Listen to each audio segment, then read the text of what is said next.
Why do you struggle to hear the voice of God?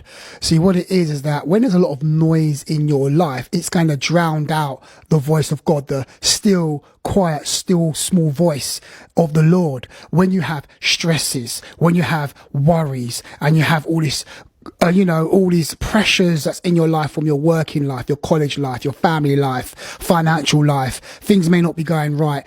And though those voices seem to be louder, they seem to be drowning out God's voice. So what we need to do, we need to still ourselves, still your mind, still yourself. Okay.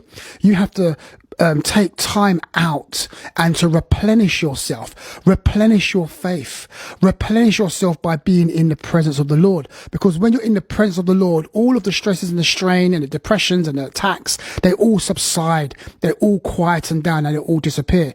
See, we have to spend time in God's presence, because if you don't spend time in God's presence, your mind's going to be overwhelmed by what's happening in the world. It's going to be overwhelmed, and sometimes your mind may be taken over by what's happening in the world, and all craziness is going to seem louder than the voice of God. We can't have that. We have to tune out of the world, tune out of the stress, tune out of the world, tune out of the hustle and bustle of life. Tune out of that and tune into God's voice, tune into God's presence, because we need God's presence. Because if we stay out of God's presence for too long, we're going to be overwhelmed by the world, and we're going to end up in big trouble. So let us take time out and let us get into the presence of the Lord and retune ourselves with the godly frequency, so that we can be refreshed.